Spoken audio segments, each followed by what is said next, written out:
하나님은 당신을 사랑하십니다. 아멘.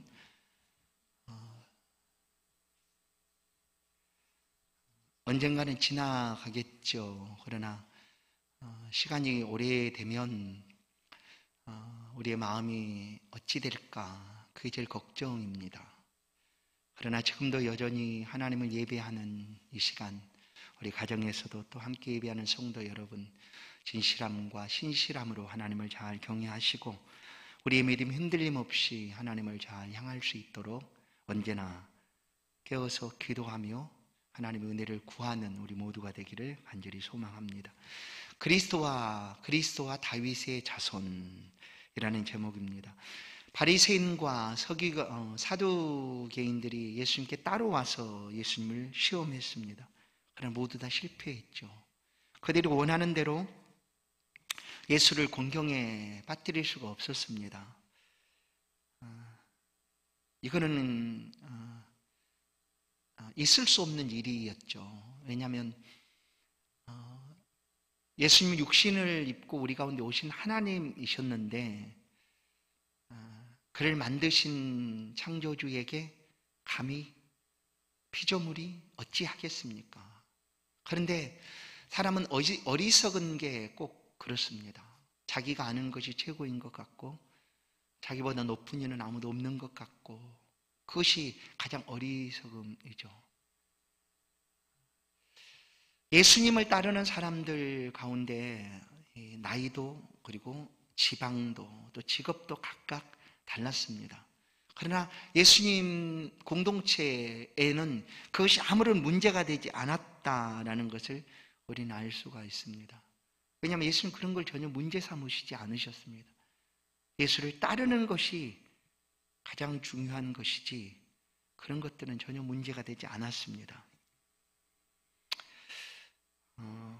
이 제자들은 나이를 따져서 예수님께 말한 것도 아니었고 그들이 가진 지식을 가지고 예수님께 대하지도 않았습니다. 그저 예수님이 하시는 말씀 앞에 그들은 언제나 엎드렸습니다. 왜냐하면 예수 그리스도께서 가지신 권위는 그 권위를 가지고 굴복시키겠다 하심이 아니었어도 듣는 자들이 그 앞에 엎드리게 되었다.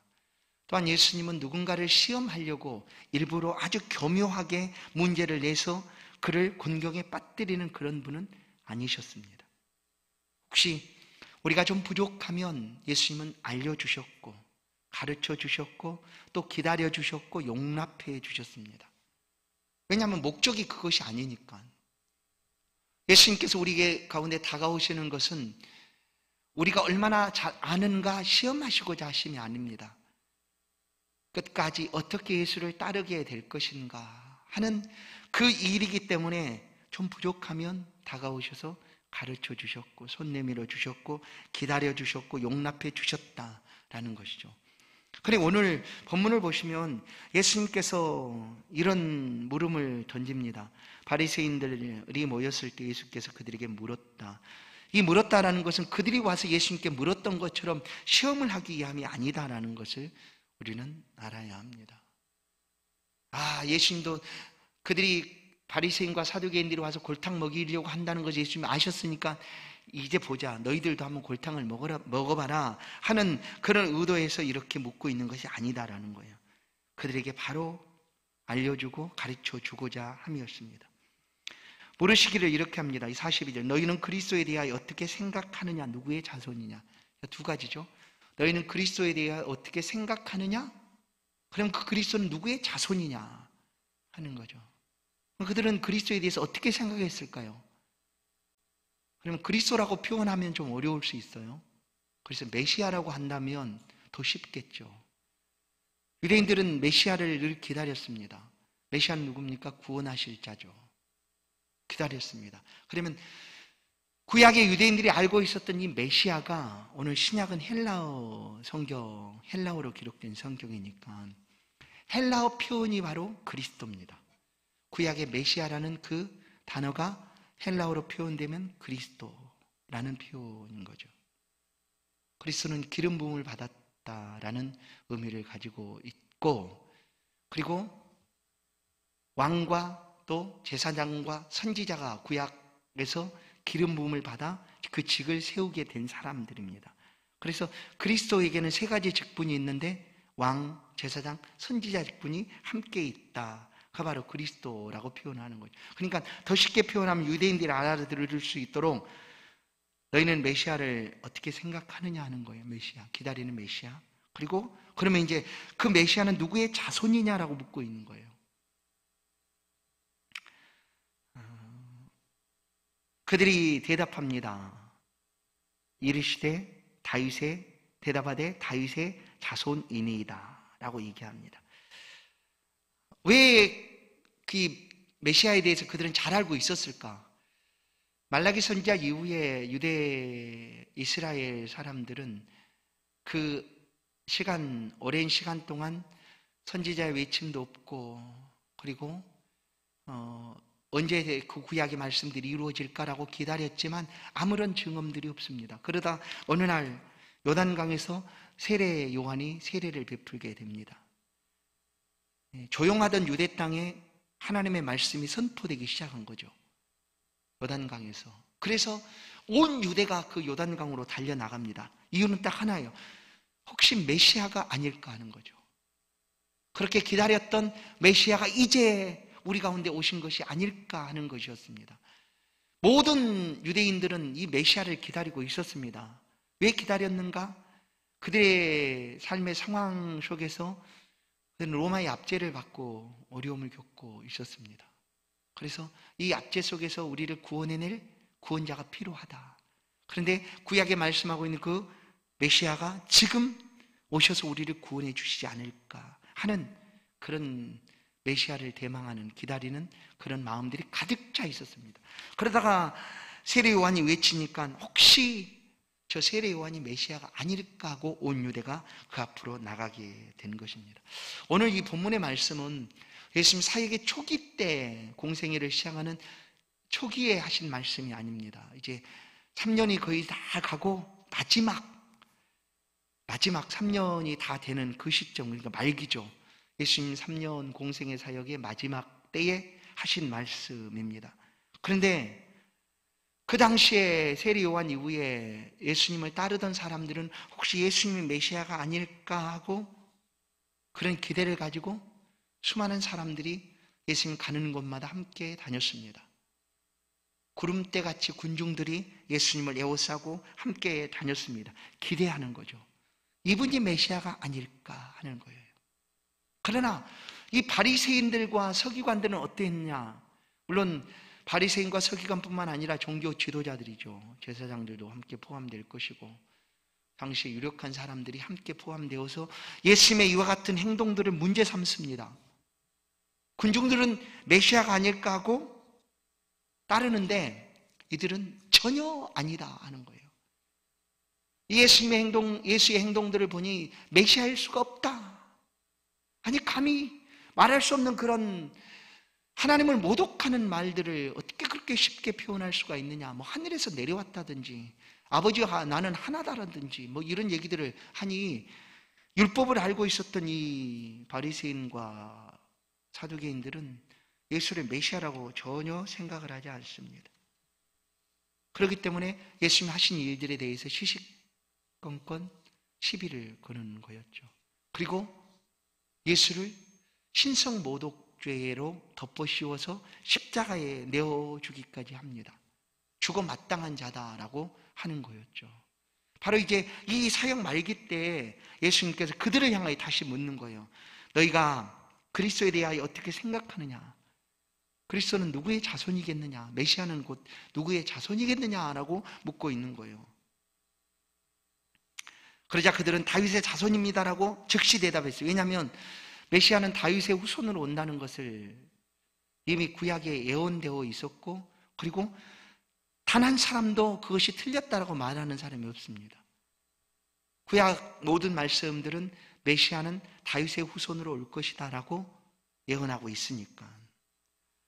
그래서 예수님께 또다시 묻습니다. 44절을 보시면, 아니 43절, 그러면 다윗이 성령에 감동하여 되어 어찌 그리스도를 주라 칭하여 말하였느냐라는 거예요.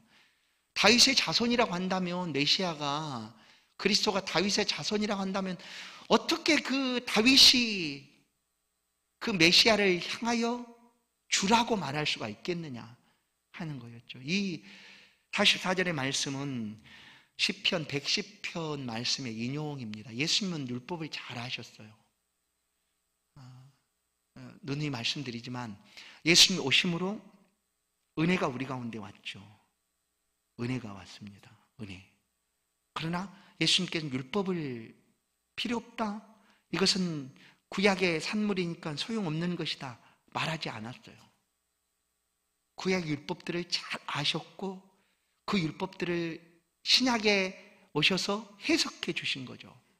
그래서 율법을 완성시키는 것은 사랑이다라고 말씀을 하신 것입니다. 그래서 메시아에 대한 말씀을 하실 때 예수님께서 구약의 그 메시아에 대한 예언시를 가지고 와서 대답을 하십니다. 그게 바로 44절이죠. 주께서 내 주께 이르시되 내가 내 원수를 내 발 아래에 둘 때까지 내 우편에 앉아 있으라 하셨도다. 이 말은 다윗이 한 말입니다. 시편 110편의 말씀인데 이 110편 말씀은 메시아 예언시라고 분류가 됩니다. 시편의 150편 가운데 다윗의 시편이 약 3분의 2가량이 되죠. 아주 많습니다. 그 다윗의 시편 가운데 다윗이 물론 그의 신앙 고백이고 그 믿음의 기도였지만 그가 그렇게 한 믿음의 고백, 신앙의 표현들이 메시아를 예언하는 시가 되고 있다라는 것이죠. 그것이 바로 110편이었습니다. 더 있는데 2편, 16편, 22편, 24편, 45편, 72편, 110편 이런 다윗의 시편들은 메시아를 예언하고 있는 메시아 예언시로 이렇게 분류가 됩니다. 그래서 예수님께서 지금 유대인들, 바리새인들에게 이 메시아 예언시를 가지고 와서 다윗이 쓴 시죠. 다윗이 이렇게 말했는데 그리스도가 어떻게 다윗의 자손이 되겠느냐라고 반문하고 있는 겁니다. 이 메시아 예언시에 대해서 예수님의 제자들도 인용을 합니다. 베드로 사도도 이제 성령이 예수님이 승천하시고 오순절 성령 강림이 있을 그때에 사람들을 향하여 이 예언시를 가지고 얘기합니다. 사도행전 2장 34절, 35절에 보면 이 말씀을 인용하여 말씀하죠. 또한 바울도 그의 서신인 고린도후서 15장, 아니 고린도전서 15장 부활장을 통해서 예수 그리스도의 이 메시아 예언시를 인용합니다. 그가 모든 원수를 그 아래에 둘 때까지 반드시 왕노릇 하시리라. 이건 다윗이 쓴 시였지만 메시아 예언시였거든요. 또 히브리서 1장 13절에 보면 어느 때의 천사 중 누구에게 내가 내 원수로 내 발등상이 되게 하기까지 너는 내 우편에 앉아 있으라 하셨느냐. 이 말씀은 누가 천사에게 내가 내 원수로 내 발등상이 되게 하기까지 너는 내 우편에 앉아 있으라 하셨느냐. 천사에게 말한 것이 아니라 분명하게 오실 메시아에게, 그 아들에게 하고 있는 말씀이다 라는 거예요. 천사를 가리키는 것이 아니라 메시아는 바로 예수 그리스도를 가리키는 것이다. 다윗은 오늘 이제 44절을 다시 보겠습니다. 다윗이 고백합니다. 주께서 내 주께 이르시되. 자, 여기서 주께서는 하나님이죠. 다윗이 볼 때 하나님께서 내 주께 이르시되. 그럼 이 내 주께가 누구인가 하는 거예요. 내 주께 이르시되 내가, 하나님이 내 원수를, 다윗의 원수를 다윗의 발 아래 둘 때까지 하나님의 우편에 앉아 있으라 하셨도다. 그가 바로 주라는 거예요. 다윗이 주라고 고백한 그가 바로 누구인가? 여기서 하나님은 아니고 그럼 누굴까? 다윗이 고백할 때 내 주라고 표현한 것이 누굴까? 바로 그가 메시아 그리스도다라는 거죠. 그가 바로 예수님이었다 라는 사실을 예수님께서 이 바리새인들에게 말씀을 하고 있는 것입니다. 다윗의 후손으로 오는 것은 분명합니다. 그렇다고 해서 예수 그리스도께서 다윗의 후손이니까 아까 말한 대로 다윗이 한참 조상이고 그 후에 태어난 후손이니까 다윗보다 아무리 뛰어날 수가 없다라는 그런 의미가 아니라는 거예요. 다윗의 후손으로 와야 되는 것이 메시아입니다. 그런데 그 메시아는 본래 하나님께서 세우신 하나님께서 준비하신 다윗의 주였다라는 거예요. 그래서 다윗이 메시아를 향하여 내 주께서 내 주에게 이르시되 하는 표현으로 이 말씀을 하고 있었다라는 겁니다. 유대인들을 위한 복음서가 마태복음입니다. 유대인들을 위해서 이 세리 마태가, 예수님의 제정이 마태가 이 복음서를 기록하는데, 이 복음서를 기록하는 첫 장이 어떻게 됩니까? 1장 1절이 아브라함과 다윗의 자손 예수 그리스도의 세계라 하고 구약의 그 족보들을 기록을 합니다. 왜냐하면 유대인들은 메시아가 어떻게 와야 된다는 것을 알기 때문에, 다윗의 자손으로 와야 된다는 걸 알기 때문에 유대인들을 위하여 이 복음을 전하기 위해서 마태는 그렇게 시작을 하는 것이죠. 예수 그리스도는 다윗의 자손이었다. 그러나 바리새인과 서기관들, 종교 지도자들은 예수 그리스도를 메시아로 인정을 하지 않았기 때문에 그를 십자가에 못 박아 죽인 것이죠.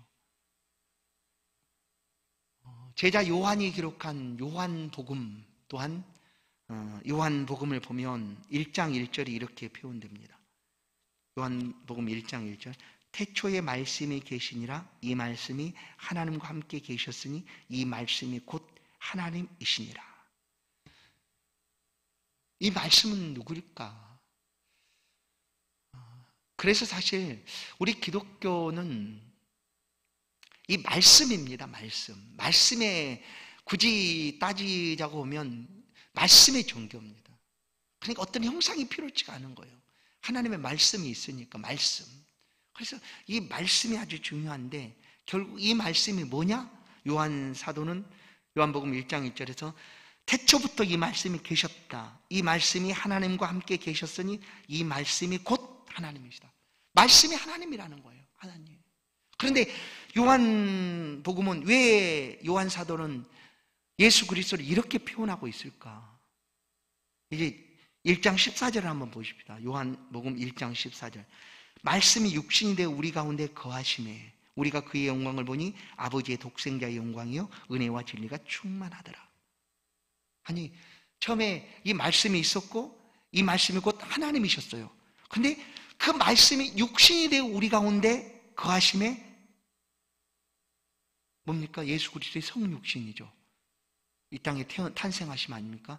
말씀이신 주님께서 육신의 옷을 입고 이 땅에 태어나신 거예요.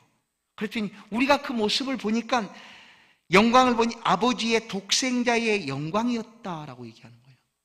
그래서 예수 그리스도는 독생자, 하나님의 독생자, 그렇게 우리 가운데 오신 분이었다라는 사실을 성경은 말씀하고 있습니다. 단순히 메시아가 다윗의 자손이라고 해서 그냥 다윗보다 한참 후에 태어난 그런 사람이 아니라 본래부터 하나님과 함께 계셨던, 아니 하나님 자신이었다라고 얘기하는 거예요. 이 메시아는. 그러나 혈통적으로 약속하신 대로 다윗의 후손으로 출생을 해야 했다라는 것뿐이지, 그렇다고 해서 다윗보다 못하거나 아브라함보다 못하거나 하지 않다. 그런데 이 사실에 대해서 히브리서는 예수 그리스도의 뛰어남을 유대인들이 다 알만한 그런 구약의 인물들과 대조해서 비교를 합니다. 모세, 또 아브라함, 모세, 또 구약의 수많은 인물들 있지 않습니까? 멜기세덱 제사장, 이런 비교해서 더욱 뛰어나신 분이 예수 그리스도다라고 우리 가운데 가르쳐주고 있는 것이 바로 히브리서입니다. 오늘 예수님은 메시아에 대해서 다윗의 후손이라고 말하고 있는 그들을 향하여 다윗의 후손 정도가 아니라 원래 그분은, 메시아는 본래부터 계신 분이시다라고 얘기하는 거예요. 왜냐하면 다윗이 말하고 있는 것처럼 내 주라고 다윗이 고백한 것을 말씀을 하면서 그렇게 얘기를 합니다. 그러나 바리새인들은 이 말을 듣고 한마디 대답도 할 수가 없습니다. 왜냐하면 무슨 반문을 할 수가 없어요. 예수님께 그들은 상상하지도 못했던 일이니까 그렇게 말씀을 할 수가 없습니다. 왜냐하면 그들은 예수님 행하시는 모습을 보고 신성모독이라 했고, 예수님 병 고치는 모습을 보고 귀신을 내어쫓는 모습을 보곤 그들은 마음껏 비방했습니다. 야, 귀신에 부하니까 귀신들이 그 왕을 힘입어서 쫓아낼 때 귀신의 왕이니까 왕의 말을 귀신이 듣고 쫓겨나간 것이지 하고 그렇게 예수 그리스도를 모욕하기도 했습니다. 귀신의 양 바알세불을 힘입어서 귀신을 쫓아낸다고까지 했던 사람들이었죠. 그러나 예수 그리스도는 본래 하나님 자신이었고 또 우리를 위하여 오신 메시아이셨다. 요한복음 8장을 보면 예수님께서 이런 말씀을 하신 적이 있습니다. 진리를 알지 너희가 진리가 너희를 자유케 하리라.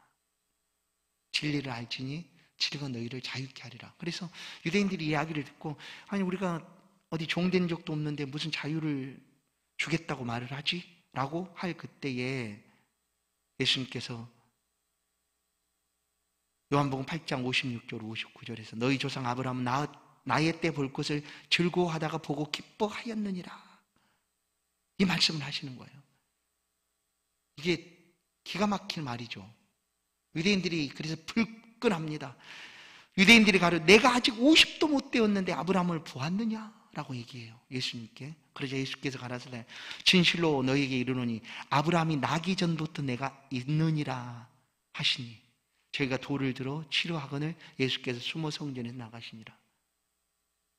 지금 이 유대인들은 예수님 메시아인 것을 이제 부인하는 것이죠. 그러나 그들을 향하여 예수님께서는 여러 가지 메시지를 많이 줬어요. 그러나 그들이 받아들이질 않는 거죠. 성경은 분명하게 그리스도 예수가 누구인가라고 말씀을 하고 있지만 말씀을 보고도 그들은 깨닫지를 못하였습니다. 너희 조상 아브라함은 나의 때 볼 것을 즐거워하다가 보고 기뻐하였느니라. 그래서 이 아브라함의 믿음이라는 것은 사실 아브라함이 어떤 행위로 구원을 얻었다라고 말하지 않는 이유가 바로 여기에 있습니다. 그때 아브라함이 그리스도 예수를 믿었다라는 거예요. 예수님이 증명하고 있지 않습니까? 아브라함이 나의 때 볼 것을 즐거워하다가 보고 기뻐하였느니라. 보고. 예수님은 단 한순간도 계시지 않은 적이 없습니다. 창세 전부터 지금까지 예수님은 항상 함께 계셨습니다. 그래서 마태복음 28장 우리를 떠나가시면서도 여전히 우리 함께 계신다라고 하신 말씀이 우리에게 위로가 되는 것이죠. 그럼 어떻게 함께 있는가? 그것은 삼위 하나님이신 성령으로 우리와 함께 계신다. 아브라함이 나기 전부터 내가 있느니라. 그러니까 이런 말들을 그냥 들으면 기가 막힐 노릇 아닙니까? 그러니 유대인들은 예수님의 말씀을 이해를 못하고 깨닫지를 못해서 그냥 돌을 들어 치려고 하고 마침내 십자가에 못 박아 죽이게 된 것입니다. 그러나 예수님은 참 말씀을 하신 거예요. 예수님께서 메시아였고, 그러나 메시아가 다윗의 후손으로 온다는 거 말씀했지만 후손으로 왔지만 그 다윗의 후손보다 훨씬 다윗보다 뛰어나신 본래 있었던 분이시다라고 말씀하고 있는 거예요. 그분이 바로 우리를 구원하실 메시아입니다. 그리스도 예수는 하나님과 함께 계셨다가 하나님의 보내심을 받고 우리 죄를 위하여 이 땅에 오셔서 우리 죄를 대속해 주신 구주 예수 그리스도가 되셨습니다. 그분이 우리 안에 있을 때 우리는 구원과 영생의 복을 누리며 살아가게 되는 것입니다. 유대인들이 메시아를 기다렸던 이유는 그 안에서 그들이 어려운 속박에서 벗어나고 평안과 자유함과 은혜를 입고자 하는 것 아니었겠습니까? 그런데 그리스도께서 말씀을 하셔도 그들은 듣지를 못했습니다. 그래서 성경은 종종 이런 표현들을 쓰죠. 들을 끼는 자는 들을지어다 하시는 말씀이에요. 오늘 이 시도 마찬가지입니다. 하나님의 말씀을 들어도 깨닫지 아니하면 못하면 그냥 다른 것에 마음 빼앗기고 그렇게 살아갈 수밖에 없어요. 그러나 우리의 구주가 누구인가, 우리를 구원하실 메시아 그리스도가 누구신가? 오늘 말씀은 분명하게 밝힙니다. 예수 그리스도다. 우리는 예수 그리스도 안에 있을 때 이런 평안과 자유와 영생을 누릴 수가 있게 됩니다. 이 은혜 안에 거하시는 성도 여러분, 분명하신 이 말씀을 의지하셔서 우리 가운데 주신 삶을 기쁨으로 또 그리스도 예수를 든든하게 의지하셔서 승리하시는 저 여러분의 생애가 되기를 간절히 소원합니다. 하나님 감사합니다. 우리 가운데 다가오셔서 우리를 부르시고 또 우리로 하여금 하나님의 양자가 되어 하나님의 아들이 되어 양자로서의 삶을 기쁨으로 살아갈 수 있도록 붙잡아 주신 것 감사합니다. 우리가 어렵고 힘들 그때에도 떠나지 아니하시고 우리가 가까이 계시며 우리의 모든 신음까지도 들으시는 주님, 이 시간도 우리를 돌아보시고 우리의 모든 피로들을 더하여 주사 이 코로나 시대에도 그리스도 예수를 향한 우리의 믿음이 흔들림이 없도록 늘 붙잡아 주옵소서. 가정에서 또 우리 있는 삶의 초소에서 주를 의지하옵고 예배합니다. 우리의 예배를 기쁨으로 받아주시고 이 한 주간도 믿음 안에 살아갈 수 있도록, 또한 우리 중에 연약한 모든 성도들 치료하시고 고치시고 회복시켜 주셔서 이 모든 코로나 질병에서 벗어나게 하시고 건강함을 얻고 마음껏 주를 찬양하며 영광 돌릴 수 있도록 한 사람 한 사람 지키시고 붙들어 주옵소서. 예수 그리스도의 이름으로 기도하옵나이다. 아멘. 찬송 94장입니다.